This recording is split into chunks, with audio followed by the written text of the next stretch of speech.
What's going on, everybody? It is that time again. The Sooners Illustrated Podcast, episode 136 on this Thursday, December 12th, 2024. Josh Callaway, Collin Kennedy with you on a Thursday. Transfer portal, and some more transfer portal. That's where we're at. Many Oklahoma players have opted in. Many Oklahoma targets have revealed themselves. We're going to talk about it all on the program today. We have the right guy here, Collin Kennedy, who is working the phones. He's all over all the portal intel. Sooners Illustrated, the place to be right now. Oklahoma.247sports.com. Become a VIP subscriber ASAP. Great time for it. There's tons of transfer portal intel there on the website. We're going to get into some of it on the show today, but not nearly all of it. So go become a VIP subscriber and be with us every step of the way. We will, of course, recap the guys who have left since Monday's show, and then we'll dive into a number of targets Oklahoma has made contact with. Some have already visited. Some are planning to visit. We'll get into it all on the program today. And James D. Jackson along on the back end of the show as well to talk about another portal target that he is tracking with some in-state ties. So that's going to be coming up at the end of the show as well. So a lot to get to, a lot of portal talk. So Collin, without further delay, let's dive into it. I want to first start with the guys that have left, and then we'll dive into, we have a lot of targets to get to, so I don't want to delay too much there, but let's get some of the guys that have departed the team since Monday's show. There's a number of them, so I'm going to kind of just run through the names, and you can kind of chime in with whatever input you have on each guy. So the big ones, the wide receiver room continues to just have a total overhaul. We talked about Nick Anderson on Monday. More guys have since hopped in. The big ones, obviously, Jalil Farouk. Obviously, J.J. Hester, who was their most productive wide receiver this season, is in the portal as well. And then Andrel Anthony, who obviously essentially missed this entire 2024 campaign ever since hurting his knee against Texas in the 2023 season. He is also in the portal. Defensively, some big names. Deshaun McCulley, the highlighter there. Obviously, a couple years coming over from Indiana, was in that cheetah role primarily. He's in the portal with 1 year left to go. Kenai Walker, Makari Vickers, Eric McCarty in the secondary, also Gary and Hatchett on the offensive line hopped in as well. So that's a lot of names, Collin. What stands out to you from that group, if anything? Obviously, some big names in there, but what are the things that have stood out to you from what Oklahoma has lost in the transfer portal this week? It's hilarious that Oklahoma's 2025 SEC schedule got released last night, and we're going all portal combat, baby. It's portal palooza because, like you just attempted to go through every single name. I mean, that's the only thing anyone's talking about right now, especially at Oklahoma, where the portal giveth, but it certainly takes away. And look, I think it was something that everyone kind of saw coming. To what degree, I think, wasn't overly known and still hasn't been firmly established, but that list is lengthy. And I'd be curious to hear some of your takes on these guys as well. So let's start with those receivers. Those are the most popular names being discussed as far as their exit from the program. Jalil Farouk, Andrel Anthony, even J.J. Hester in there. I do think it was interesting last night during the VIP chat on Sooners Illustrated. We had a member ask, do your best to sort of power rank these losses to the portal in terms of importance or impact or whatever else. Sure. And I had both Jalil Farouk and Andrel Anthony right up there. I believe both were somewhere in my top 4 or 5. Yeah. And I had to kind of clarify, like, look, I get it. I get that they have been injured for basically more than a year each, right? But, man, at a time right now where the receiver room not only was what it was during the 2024 season, but was going into 2025 basically as an unknown commodity, you knew that those guys, whether they stuck around or they left, that their decisions were pivotal. And now that we have some clarity on the situation, starting with Jalil real quick, I was on the road to Nacogdoches, Texas last week doing the 3.5-hour trip with some coworkers and buddies. We were going to SFA to watch a Texas high school playoff game. And one thing they were kind of peppering me about was, what is Jalil going to do? I mean, It almost felt like everyone outside of the fan base was curious about Jalil Farouk specifically, because I don't think a lot of Oklahoma fans might know this. Jalil's got a lot of fans outside of OU's fan base. There are a lot of people who really respect that guy and what he did to kind of hang around Oklahoma, staying pat whenever Caleb left, and even fighting his way back to play in that Missouri game. I know he exited early, but Jalil's given his all to the university and to this football program. And I still personally believe that's a very significant loss. I thought, just from what we had heard, and you put the puzzle piece together, Josh, like he was probably a candidate to leave, but at the same time, I couldn't rule him staying out of the equation because he did it before, and you just felt like if those conversations went well, he probably could have done it again. And so I tip my cap to Jalil. I hope a lot of people are as well. Andrew Anthony, I think maybe a situation we don't talk about enough, arguably one of the more enigmatic storylines at OU over the past year and a half. Because you talk about a guy who was dominant to start that 2023 season. I mean, he's awesome. Dominant player. And he has that standout game in the Cincinnati matchup where he was one of the best players, if not the best player on the field, if I remember correctly. Goes into the Texas game, totaled like 100 yards already before he went out to injury. And then speaking of Jalil picked right up and went for 100 himself. And then you just never saw that player again. He comes back for the season opener and plays a handful of snaps. Yeah, and that was it. Yeah.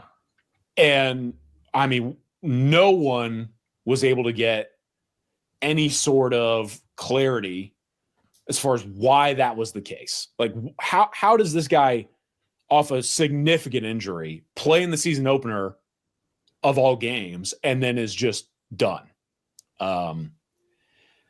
I'm fascinated by Andrew Anthony, man. I think he's one of the more sneaky portal entries of this cycle, knowing what we know about him as a player when he's healthy and then what he is now. I have no idea how teams are going to evaluate him. And I truthfully don't know too much about how Oklahoma evaluated him as well. He's fascinating, man. JJ Hester, it's not obviously the biggest loss in the world, but he made some plays. And I talked about it last night on the board, Josh. Like, yeah, you're not sweating as some of these receivers leave for the portal, but they're still pretty significant losses considering the context of Oklahoma and what they're trying to do from a pass catcher standpoint. They had to go find ways to get more consistency, more day one production, guys who can be on the field a little bit more often. Yeah. It just, replacing those guys is still, you can't judge it until you actually know how that turnover was addressed. For sure. It's a complicated spot because while I don't think that these guys were necessarily, pushed out the door, I don't want to misrepresent the situation. I do think from Oklahoma's perspective, you need guys you can rely on. So they're going to be adding, and we're going to talk about a couple of receivers that they're targeting right now. They would have targeted these guys anyway. They were in the market for wide receivers before they lost these other guys. And so you just kind of, you loop in the NIL part of it. Could they garner more in the open market? Certainly a guy like Jalil Farouk, I think, certainly expects to, from what I've been told. And yeah, I mean, it's just kind of one of those sticky spots. And yeah, Andrew Anthony, I mean, he was a ghost this season. He was a mythic figure, basically, because he was so good that first half of last season. And that was just it. And he came back, and after the Temple game, that next podcast that we did that following Monday, I said on that show, he didn't look right. He did not look right. And it felt like, did he come back too early? That's all speculative, but you could tell like that's not the guy that we saw before the injury. And then that was it. We never saw him again. I remember he was questionable the week of the LSU game. That was the first time he had appeared as anything but out on the availability report. And it was like, whoa, is he going to make a comeback here? He didn't obviously end up playing in that game, but there was a positive sign, like maybe he's getting closer.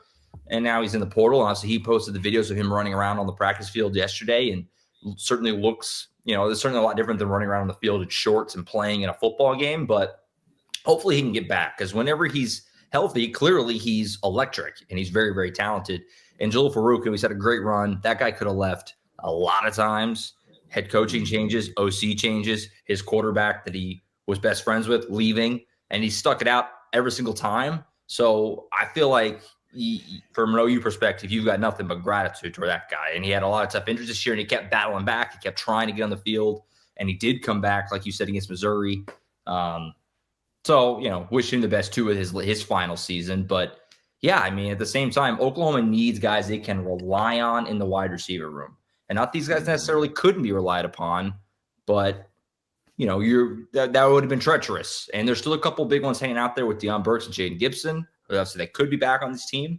So we'll see. That wide receiver room, though, it's getting an overhaul, which after this past season, is that such a bad thing? Right? So I agree. See. On the defensive side for you, real quick, too, if you had anything else to add to the receivers as well, but Deshaun McCulley, I think that's the big one on the defensive side. I mean, not to diminish Makari Vickers, who's an exciting player, but didn't really play much this season. Kenai Walker had kind of his highs and lows. The big one's Deshaun, because he's a guy that you really feel like you could lean on as an option. Now, they have other bodies. It's not like one guy there is going to ruin the defense by any means. I don't want to overstate it, but that one felt the most significant, at least to me, maybe of all the portal departures so far. Where are you at with him? Yeah, I was going to transition to some of the other guys as well, and Deshaun McCulley specifically felt like one of the more significant losses to this point, because kind of in a similar vein to those receivers, right? Deshaun McCulley is also someone who faced a little bit of injury adversity. Yeah. I mean, in multiple seasons. I mean, I was on the phone with someone the other night, and they were asking about Deshaun, and they also, being someone outside of the Oklahoma fan base or whatever else, they were asking, like, man, didn't he keep getting hurt over the past couple seasons? And unfortunately, that was kind of the storyline. But the other part of this is when Deshaun was healthy, I thought he's a really good player, man. He was flying around the field in Columbia. He was everywhere. Obviously, people will remember his game against Texas when they beat the Longhorns in the Red River game, and he was part of 3 out of the 4 plays for the goal line stand, if I remember correctly. And that probably is going to be the peak of his legacy. But man, like, you think about, I think he had 5 tackles against Ole Miss with a tackle for a loss in there. He was doing his thing. I mean, him as a run defender, when he was dialed in, he was lethal. He was ferocious. I know the clip went viral of him, I believe, putting Tyler Booker on the ground, who, if you don't know who that is, Tyler Booker is projected to be arguably the number 1 offensive guard in the NFL draft this year. Deshaun went in there and just, I mean, smacked him. Deshaun, I understand that some people will try to dismiss the loss of Deshaun McCulley, and I get it. Injuries, sometimes there were some struggles in pass coverage. But, man, I thought as a run defender and just as someone who it seemed like he really understood what Brent wanted to do defensively, Deshaun's a smart guy. If you ever get to speak to him, he's very well-spoken and thought out. Like, yeah, he's great. That's the kind of player Brent wants in the locker room, and to lose him it's tough. I wish him the best. I was talking about this with someone the other day. I think people forget that he started his career in Kansas as a high schooler when his dad was coaching for the Chiefs. Then dad got the Notre Dame running backs job. They moved the family to Indiana. He committed to Oklahoma after going to Indiana. He committed to Oklahoma out of the portal with his younger brother, Day McCullough, who hit the portal. And I just feel like maybe Deshaun McCulley wants to kind of get some sort of that family resemblance back, because it's very clear in past decisions that's a big part of his career and his life. So I hope he finds that. I really do. Makari Vickers kind of got banged up as well. Young corner, though. You don't want to lose guys like that. There was a lot of excitement about his career path. Kenai Walker, I understand the social media stuff with him, but I always felt like he kind of got a bad rap. I mean, it was clear to me that he was also a guy that was smart. I mean, a good locker room type of guy. I thought what he did specifically, Josh, as a corner in the red zone or in the end zone, like, he made some really nice plays defending in the money area. And I never took that for granted personally, because I know how hard that is to do. And not all corners are these like elite lockdown defenders, because that that position's arguably one of the hardest in all of sport. But what Kenai did as a role player on the perimeter, I felt like was pretty undervalued, and I hope to see his career go well the rest of the way. In general, again, you are not to this point losing your mind if you're Oklahoma over a lot of these guys leaving, but they're still key losses, and they're guys that gave you their all when they were wearing the crimson. Yeah, that's the kind of how, my final kind of overarching thought so far. It's December 12th. Even by the time this show comes out later today, things could change. But so far from the names that we've talked about, there are certainly notable names, the receivers, Deshaun McCulley, Nick Anderson that we talked about, but even Jackson Arnold. But I don't think that anyone you've lost, I'm not smashing the panic button yet. Maybe that's a bit of homer on my part. Maybe that's naive. I don't know. But I feel like so far, most of the names that have hopped in have been pretty expected. Like I said, from the end of the year to now, the only name that would have caught me a little off guard would probably be Deshaun. Every other name that's been in there, I could have seen that. If you had asked me in Baton Rouge that Saturday night when the season ended. So we'll see. And like we said, the portal, it taketh, but it giveth. And they will place these guys. So far, I know it's a lot of names, and that's what fans see right now, because it's all bad news right now, right? They haven't added anybody. It's still early. So it's just been nothing but bad. It's just nothing but guys leaving. The additions will come. It'll be all right. That's final thought there. On that note, let's get into some of the targets. Let's get into some good news for OU fans. Let's do it. They can look forward to. So, like I said, there's a number of names, and Collin has passed along a lot to our Sooners Illustrated VIP subscribers. So, again, I recommend you go over there, you subscribe, you keep up. We're going to get into some of the names here, but not all of them. So, again, go over there and be sure you're keeping up with all the latest portal news.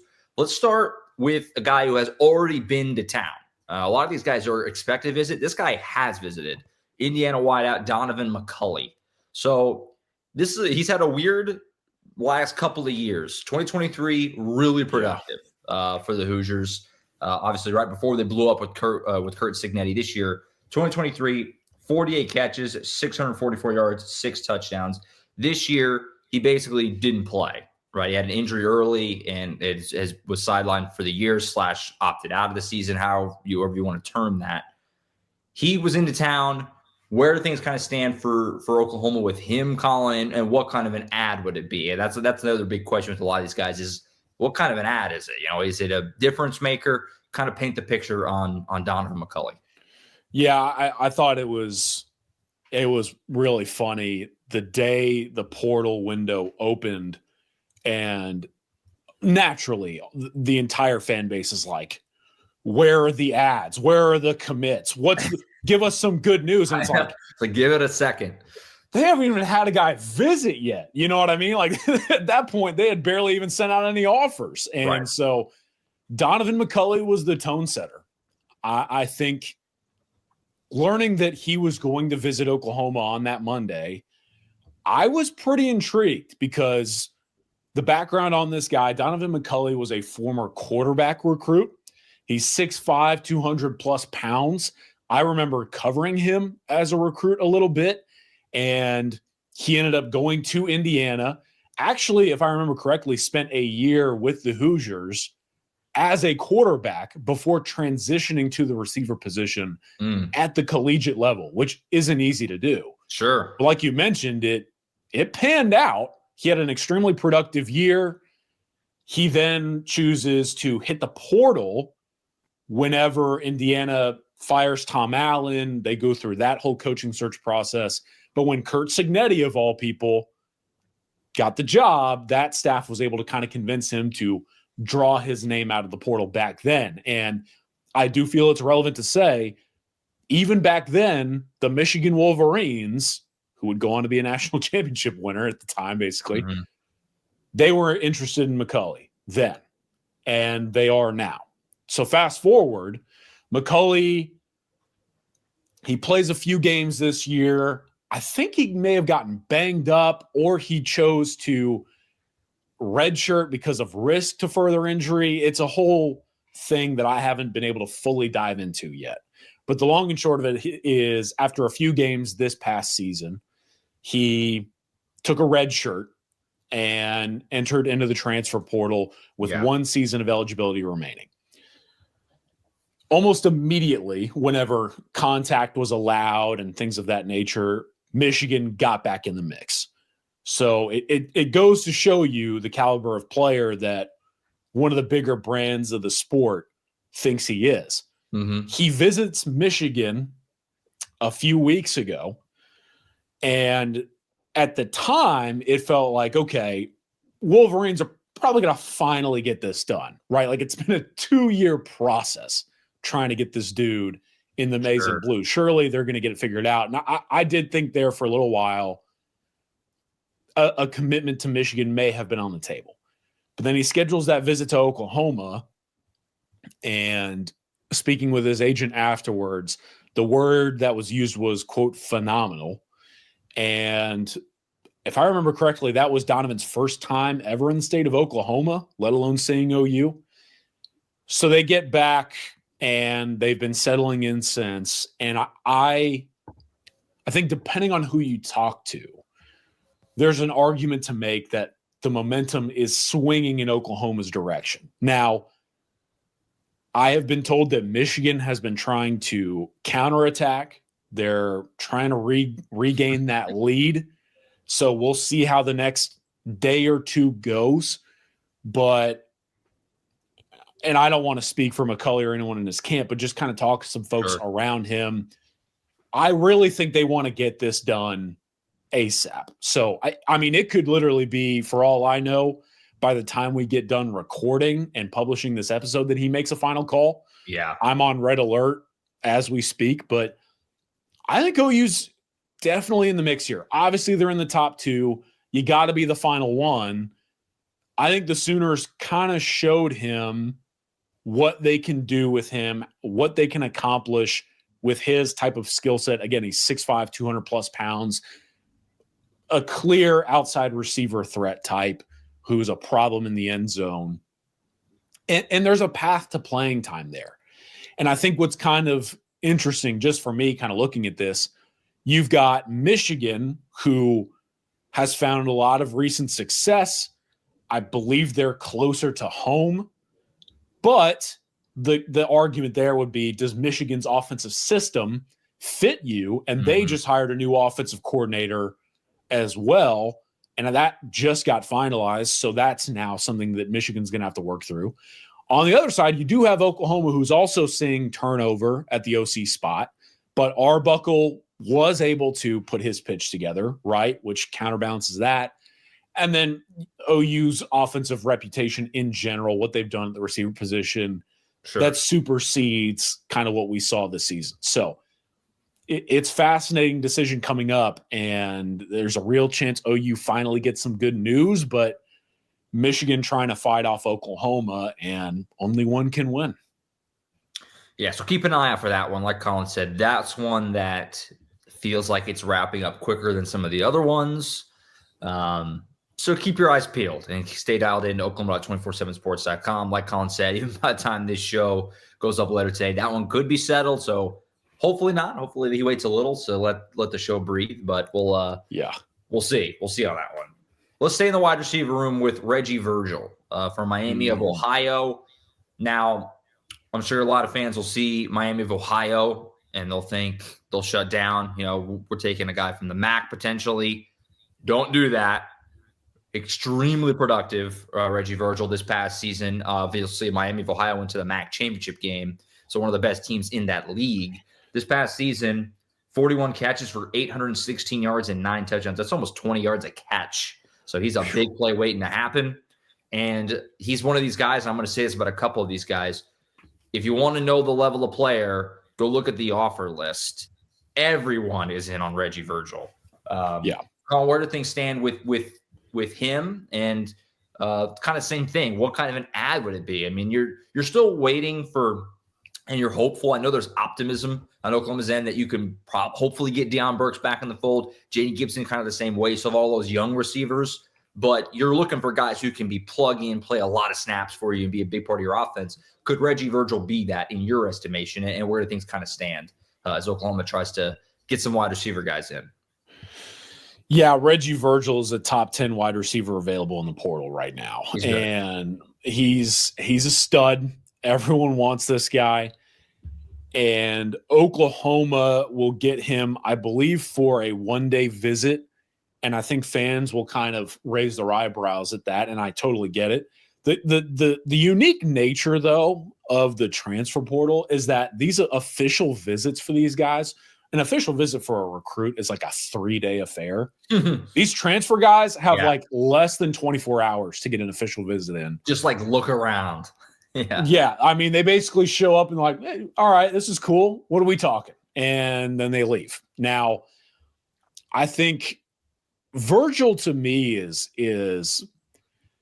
he's fascinating because he's this extremely productive wide receiver at 6'4", and we have him listed at 190 pounds in our database. I've been told he's probably a little bit closer to 200 pounds, maybe even a little bit above that.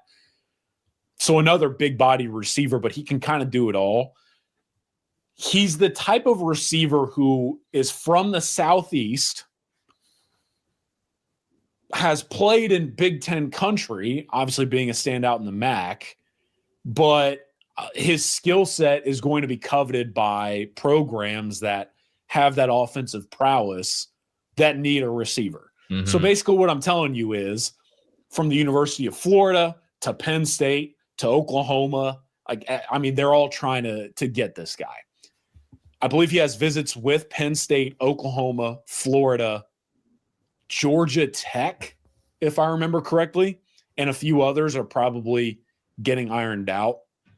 Had an awesome talk with his agent the other day, and in speaking at length to him, the word he used was sizable market for Virgil. So basically what I'm trying to say is if Oklahoma really wants this guy, especially considering the fact that maybe he wants to get closer to home to the state of Florida, or maybe he is interested in staying up kind of into the northeast, Midwest, they'll have to be aggressive. Now, I think number one, the advantage that Oklahoma has, and I can't emphasize it enough with these guys, clear path to playing time, right? You're going to be telling every high-profile receiver in the portal, you want to start day one at Oklahoma? Come on down. Because even if you keep Burks and Gibson, even if they're both back in the fold, these guys will still play a lot. Like, you still need them either way, and especially if they're gone. But I mean, I said this with someone the other day. I find it kind of interesting that Oklahoma's primarily going after 6'4", 6'5" guys. Read between the lines there. Maybe what does I'll that have suggest to you about their slot receiver situation? Right. I digress. This is as I always say, this is a podcast. We can do whatever the heck we want. The other advantage, though, number two, Jaden Gibson, like you mentioned, is someone that Virgil knows. From what I can gather, they are friends. He tagged Jaden Gibson in his Oklahoma offer post, and Jaden Gibson, he started to kind of do some public recruiting, maybe some more dots to connect. I don't know. Sure. But whenever Virgil gets to campus for his visit, having someone like Jaden Gibson to potentially show him around and host him for even if it's less than 24 hours, that's big. So there are some things that OU brings to the table here that would lead you to believe they have a very strong shot. Now, everyone's going to want me to kind of tier the programs or the contenders. I don't think that there's any reasonable way you can do that right now with him actually getting a lot of these visits going. And as I always say to the board, like you never really know where a program stands until they actually go visit. So OU hosting Virgil, if I remember correctly, on the 14th, huge visit. And again, the caliber of player here, the fit, some of the connections, it all makes sense. OU just has to show Virgil, one of the top receivers available, why it would make sense for him to come to Norman. Certainly a big one, and the wide receiver room is a group of need. That position was obviously in a tough spot this season, but you're hopeful that if you can get some guys healthy, maybe make a couple additions here, it can turn around really, really quickly for you. Emmett Jones, obviously a really good coach. So we'll keep an eye on these. And obviously these are names that Collin's been updating regularly. Again, Sooners Illustrated, Oklahoma.247sports.com for updates on how things stand with both McCulley and Virgil as he makes his visit into town here in a couple of days. Wide receiver room and position of need, another major one that has been heavily documented is offensive line. Got a trio of offensive line guys we want to talk about. Let's start with Western Carolina's Derek Simmons. Big boy, 6'6", 325 is how the official Western Carolina roster has him at. This is another one, like Reggie Virgil. I know you're going to see this. A lot of fans are going to see this and say Western Carolina. I mean, that's FCS. Look at the programs that are in on Derek Simmons. It's, again, a long list, including Alabama's in there, Michigan's in there, among others. I mean, he's a coveted guy as well. Talk about Derek Simmons, Collin, in terms of again, is this a plug-and-play starter at Oklahoma potentially? Is he more of a depth guy? And what are the odds that Oklahoma can make this happen with Derek Simmons?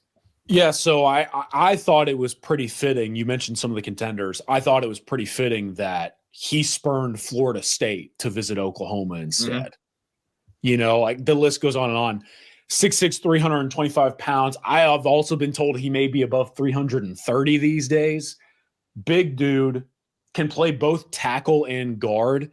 And so to answer your question, could he find a way to compete at right tackle or right guard? I believe so. I think there is a path to playing time for this guy should he choose the Sooners. But the other thing that I've been telling a lot of folks when they've asked me about Derek Simmons is two things. Number one, when you are a high-level SEC Power 4 program, you always take as many offensive linemen of your caliber as you possibly can, no matter who's in that room. And number two, to further that point, Josh, we saw how badly Oklahoma needs offensive line depth this year, right?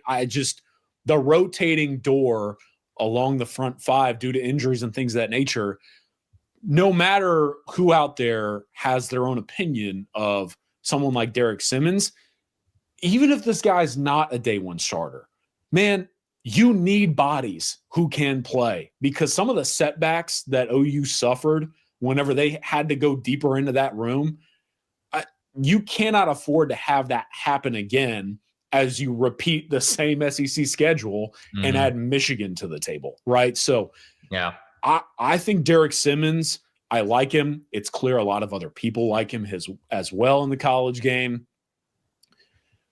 I think Oklahoma's track record of offensive line development, and again, there's a argument to make that he could find a way to play at guard or tackle.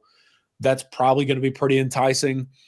I think what Oklahoma will probably have to fight against, I know the varying opinions, but again, the truth of the matter, Oklahoma may have to fight against other programs that are probably offering this guy a almost guaranteed starting role along their offensive line, where I don't think Oklahoma may be in a position to do that right now, from Heath Ozida, Eddie Pierre-Louis at the guard spots to whoever they try and land at tackle, with Logan Howland, Jacob Sexton, Jake Taylor still in the mix right now.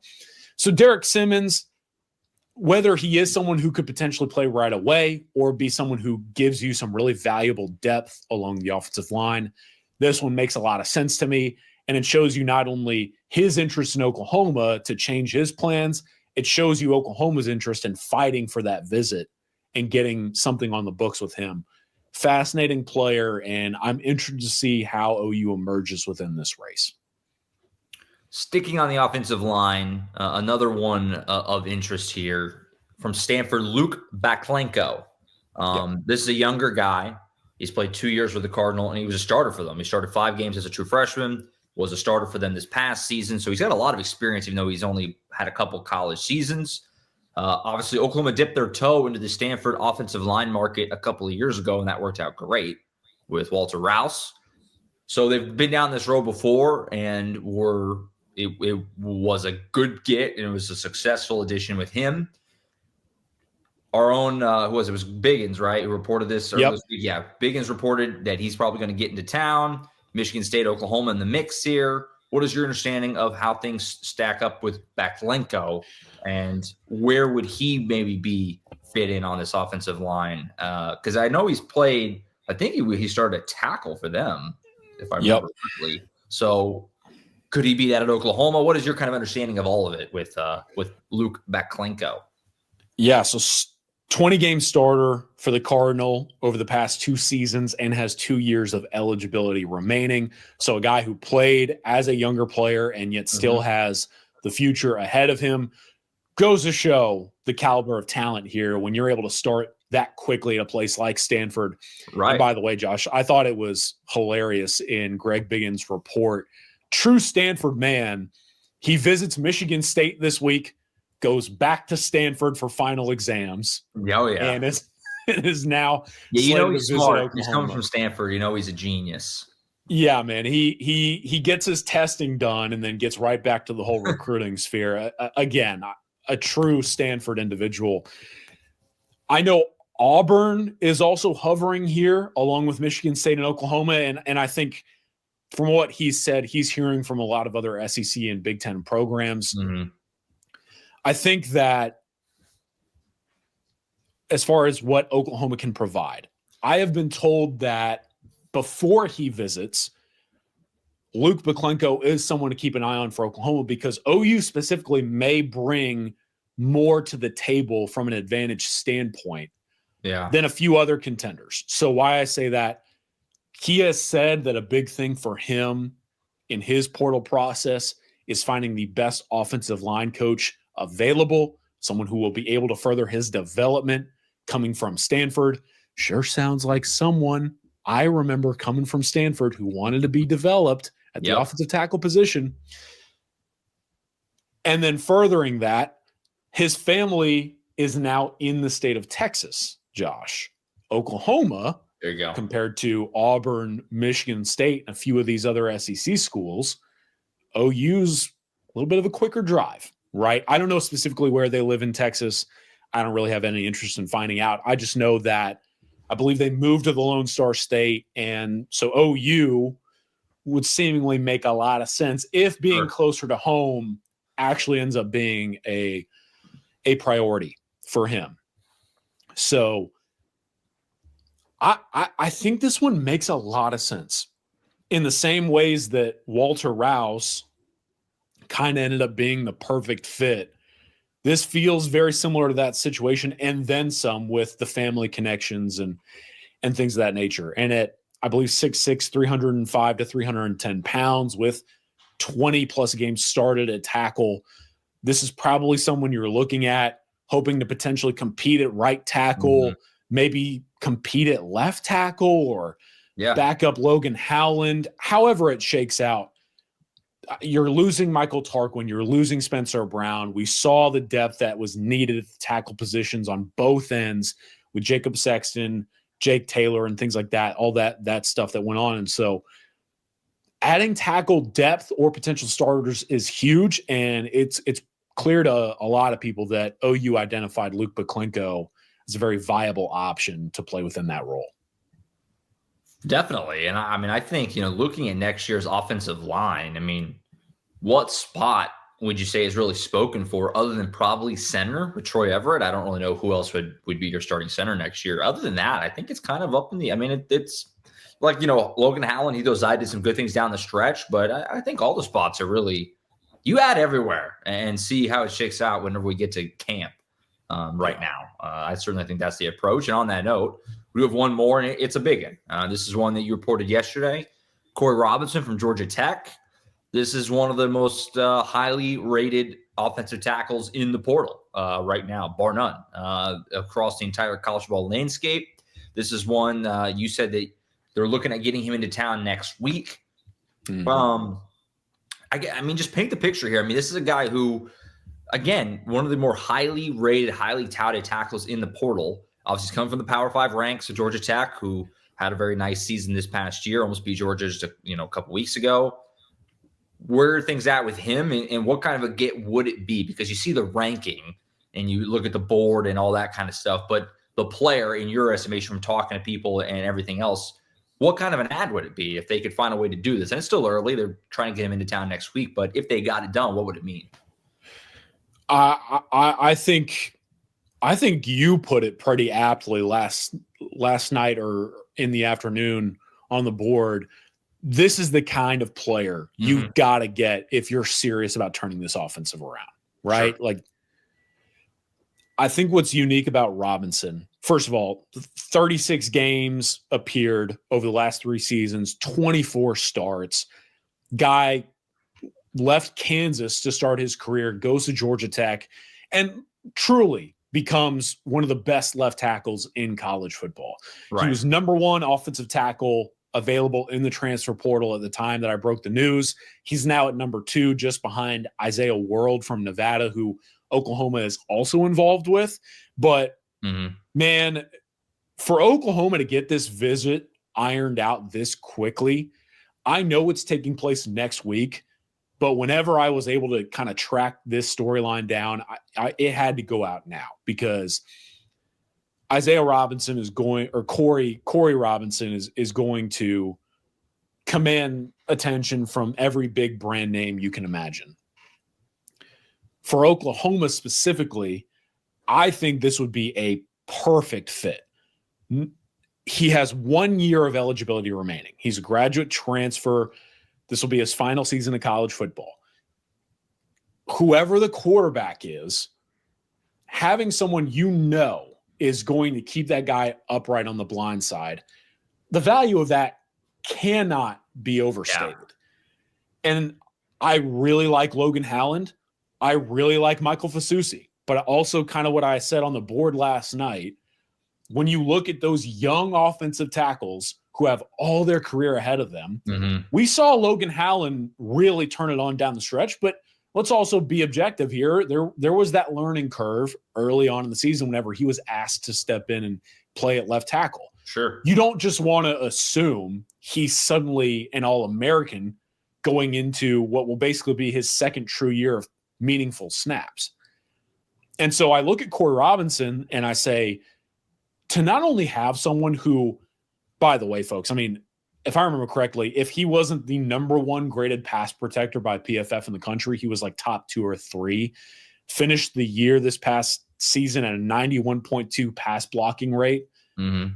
0 sacks, just 5 pressures allowed. Him being able to step into the left tackle and protect whoever your most important quarterback is in recent memory. Yeah. That is huge. His mentorship and experience to guys like Logan Halland and Michael Fasusi at the left tackle spot. I mean, Corey Robinson's impact could be felt well beyond his singular season of play if he were to go to Oklahoma. Again, he's visiting next week. It'll be around the time we end up recording this podcast again. By that point, I assume he's going to not only have several other visits ironed out, but he'll probably have taken a few to that point. Right. This is going to be one that's going to be very difficult for anyone to pull off, right? No matter what program you are, you're going to have to come to the table with everything that you got if you're going to go try and land this guy. I've heard who his agent is. It's a big name agent, to put it lightly. A guy who, we're talking professional realm, is repping Corey Robinson, and the caliber of player will be reflected in this race. Huge for OU, and you got to tip your cap to Bill Beanbo and Brent Venables to getting this visit on the books, but now it's go time. If you're going to be serious in this one, it's going to take beyond the coaching staff, from the collective, the donor base, administration down. This kind of guy in the era of the transfer portal NIL, this is the kind of process you want to get involved with. And this is where, the Fed and the cap for Oklahoma is Bill Beanbo. And this is why we talked about when there was that kind of conversation in the middle of the year, would they be able to retain him with the new offensive staff? And we were kind of like, you want to because of guys like this, because who knows where Oklahoma would be without him in this spot. But man, if I'm an offensive lineman like Corey Robinson, I'm a tackle who's looking for 1 year to get me to the NFL. I don't know if there's anywhere or any coach that has shown the track record of being able to do that at the level of Bill Bedenbaugh. So that's a big feather in Oklahoma's cap, and we'll see how things play out there. And again, I'm going to keep saying it. Oklahoma.247sports.com. Tons of portal intel there. More to come. Become a VIP subscriber right now so you keep up with all of these guys as things change. And there's a lot more targets and names that Collin has passed along to our VIP members that we obviously didn't talk about, but we will as the weeks go on and the picture becomes a little bit clearer. But a really good offensive line crop that Oklahoma is chasing some guys. So some major positions of need in Oklahoma. They're in on guys all over the place. I think that's it for all we had. Is there any other thing you wanted to throw out there before we sign up for now? I mean, we'll be back next week. The portal changes so quickly, but James is going to come in here in a moment, talk about another guy on the defensive side in the transfer portal. But any final thoughts from you? I want to make sure you had the opportunity. Yeah, one quick parting note. Put it on the board last night. Ethan O'Connor, a cornerback formerly of Washington State. I believe his visit will either be ongoing or winding down, settled, whatever the case may be by the time this episode is published.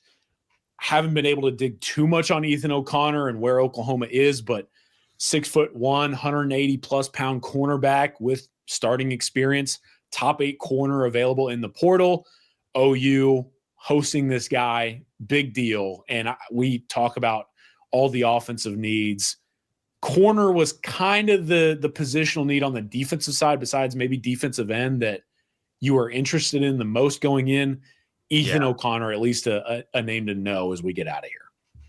Washington State being very good to Oklahoma in the cycle. Maybe more to come, and we'll talk about that as the weeks go by. Collin, appreciate you as always. Very busy time. You're all over the place. High school football, and then with the playoffs, the state championships, things like that, and then the portal open has been mayhem. So appreciate you taking the time. We'll be back next week. I think we're shooting for Wednesday next week for this recruiting show.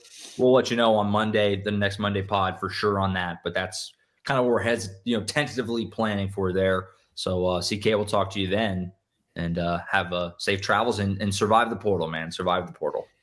Yeah, it's really fun right now. We just got done with an offensive coordinator search, and the portal window hits, and I still have high school recruiting coverage to get signing day sprinkled in the middle of that too. Yeah, we're doing our best over at Sooners Illustrated. Hope y'all join. I still believe it's 50% off, but I think that deal ends Friday or Saturday. So capitalize while you can. Hope everyone out there is doing well, being safe, and I will see you guys next week. Appreciate y'all listening and tuning in.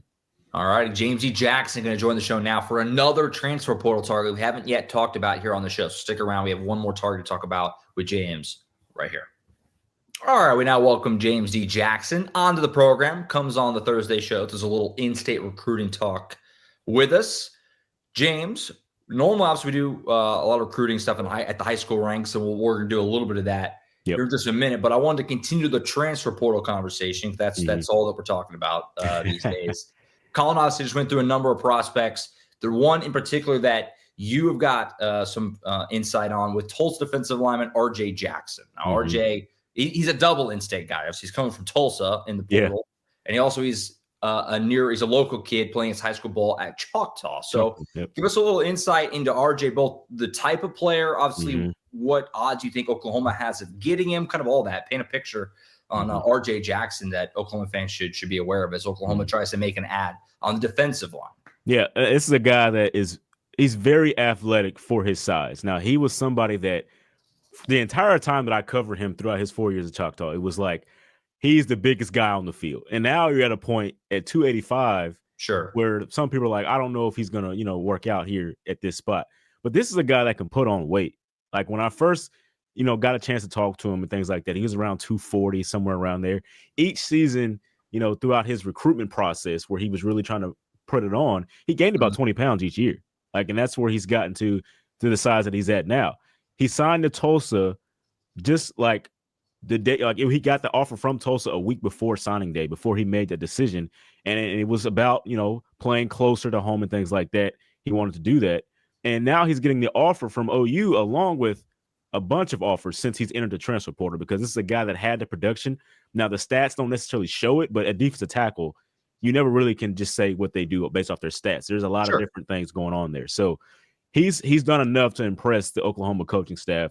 I've been told that he is very interested in OU. He's making he's trying to make a visit. He's planning a visit to Oklahoma and UCF at the end of this week. He was just at Colorado State 2 days ago. And so he's just been on the trail, and he really wants to get down to Norman, get to Florida, see those schools and see what's going on with them. And I really think he's really interested in Oklahoma if he gets that opportunity. That's something that he would really want to take at this point in time. But this is a guy that, he played baseball. He played tight end. I mean, at his size. Yeah. Like, he played all around because of his athleticism. And that is something I think can be interesting for any school because of the way that he can move. That helps out a lot when you get to this type of programs. Yeah, he's an intriguing player to me. Obviously, Choctaw's a good high school program. And, you mentioned the numbers. They're not going to blow you away, but they're not bad. I mean, 35 tackles at a D tackle spot. Yeah, 3 sacks. Yep. That's pretty good stuff. And, Oklahoma's losing some veteran guys in that D tackle room. DeJohn Terry, obviously Devon Sears are both going to be moving on. You're still waiting to find out what Dominic Williams is going to do as far as the NFL draft or not. I know there's some optimism there that he hopefully will be back. Yep. So this would be a good addition, I feel like, in that the inside of that interior of that defensive line. They're not a guy you're going to probably throw out there as a starter, but a rotational piece. And I'm intrigued by RJ, and I'm curious to see how this one shakes out. And we've talked about it a bunch of times. They've been really good within the state lines, and this staff could be another one here. Yeah, he has such great development, Josh. Like that's the biggest thing. Like, he got to Tulsa and he played 9 games. I mean, he was an immediate impact for them. He was on the field in the roles that they trusted him in, and he just got so much better this past season. And like, that's kind of one of the things I was talking about on our board when our members asked, like, why is Oklahoma going after, these smaller school type of guys? It's like, would you rather have somebody who was unproven, at a big university, or would you have somebody that can really perform and has shown that they can perform and can develop? And you've seen it basically, especially in a year that everybody knows is pretty critical for this coaching staff. It's got to be got to turn it around here. Like, that's one of the things. So you want somebody that's proven. You want somebody that wants to be in Norman, wants to play, for a school that's in their state. That type of thing can help out here. So like, he would be a really, really good fit. They've made really good decisions on other in-state guys. You talk about Ethan Downs, Xavier Robinson. There's a plethora of guys, Robert Spears Jennings, guys like that that have made really, really good strides at Oklahoma in their time. And so you add a guy like that really cares about it, and you can see what can happen. No, I totally agree. Oklahoma kid who's, played a pretty good amount of college football the last couple of years. I mean, at the G5 level, but obviously still, and college football is college football. So intriguing name there. And we'll continue to provide updates on RJ. Again, Sooners Illustrated, going to keep pumping it. Become a VIP member, keep up with all these guys. James One reported that RJ is going to be taking a visit to Oklahoma here in the very near future. When was that visit? I can't remember. Was that coming up this week? He said it's going to be the end of this week. He hadn't had an official date set just yet when I talked to him last, but that's what he was saying. So he's really looking forward to that. Yeah, for sure. So keep an eye out for that. More updates there to come as Oklahoma looks to make an add on the defensive line, chasing a couple defensive tackles. Again, losing a couple of veteran guys, a couple of guys looking to maybe fill into that room a little bit. And RJ Jackson certainly one of them. As far as some other things, in the state on the high school level, season is obviously very much winding down. A lot of state championship games already in the books. A couple more coming up this weekend, including Carl Albert with all those OU guys. That's on Saturday night.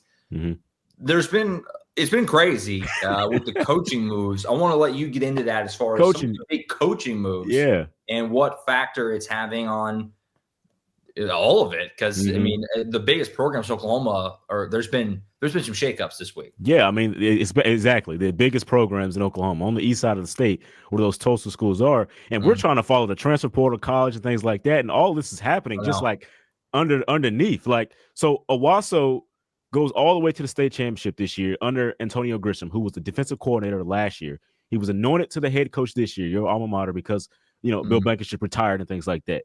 They go undefeated, go all the way to the championship, and lose on the last play of the game in overtime to Bixby. Antonio Grisham has now been moved to Union. He's now made the decision to move over there. Bill Blankenship has come back out of retirement. Jenks' staff, they had a kind of a slow start to the season, but then really picked it up strong. And you talk about guys like, Caden Jones over there, does running back that's done really well. Yeah. His coach has retired. and the defensive coordinator Adam Gaylor has been anointed as the Jinx head coach now. And so you have these movements. Even Broken Arrow had some movements. Like it was all over the place.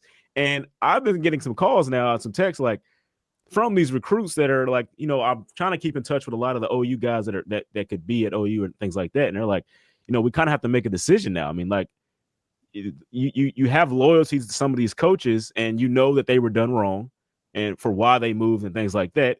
And we also have to make the best decision for ourselves. And so like, I'm like, man, you're getting this transfer portal situation down at the high school level now. It's like, that's the case, because last season, the OSAA, announced that you can transfer and not have to sit out, like just the same way college football is. They're the exact same way now. You can make that move. And so that is a lot of what some of these players have to really think about. And there's a plethora of guys that I've been reporting on. Don't want to say, any names at the time because it, could change things. But those guys are thinking about it. I've been, hearing calls about it. So that's pretty much what it is at this point. It is crazy. I obviously, me being a Wassel guy myself, Bill Blankenship, a legend in the state of Oklahoma, lots of hardware, coached at Tulsa, talked about Tulsa for a while at the college level. He retires, a great career. Antonio Graham steps in 1 year. They go undefeated, all the way to the championship, losing overtime by a point. Now he's moving to Union, and Bill Blankenship comes out of retirement.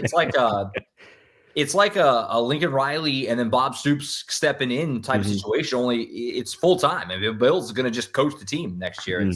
It's crazy. If you keep up with high school football in Oklahoma, this has been a nuts week. And Antonio, I mean, that's Union's alma mater, so it kind of, works out for him a little bit. So he kind of gets that, get to go back and coach your team after a very successful season where, I mean, let's be honest, they didn't have that much of expectations, just making that move, because you think about Bill Blankenship, the legendary coach that he was. Oh, yeah. You would assume that there would be a step down, and it just was not. Like, he really proved himself in that role. I mean, they had a really good offensive and defensive line that really, took over games for them, and that really helped them out throughout the season. And they were so close to finishing all the way, but now things are different. Everybody's all over the place now. Already excited for next season. There's still a couple of state championship games left to go. Like I said, this weekend, 4A, I want to say, in 5A, Carl Albert, like I said, with the Oklahoma kids. So still a little more high school football to go this week, but look forward to next year already with all these moves. Some spicy games next year with all the coaching changes. It's gonna be fun. Yeah, looking forward to that. I think that's it. We'll be back on Monday for the next edition of Sooners Illustrated Podcast. I'll see James will be back for the full show along with Tom Green. We'll recap all the latest in the portal as per usual. Maybe we'll do a little Bedlam basketball talk. That's on Saturday night at the Paycom Center. Tom and I'll be there for that. That'll be a fun little matchup there. Get to have some Bedlam back. So we'll talk about that on Monday. A lot more in the portal, like I said. Then back next Wednesday for the recruiting show as, again, the portal continues to churn, and Oklahoma looks to make some movements as they add to the roster here before the spring starts. That's it for now. Back on Monday for the Sooners Illustrated Podcast. For Collin Kenny earlier, James D. Jackson, I'm Josh Callaway. Signing off for now. We'll see you next time right back here on the Sooners Illustrated Podcast.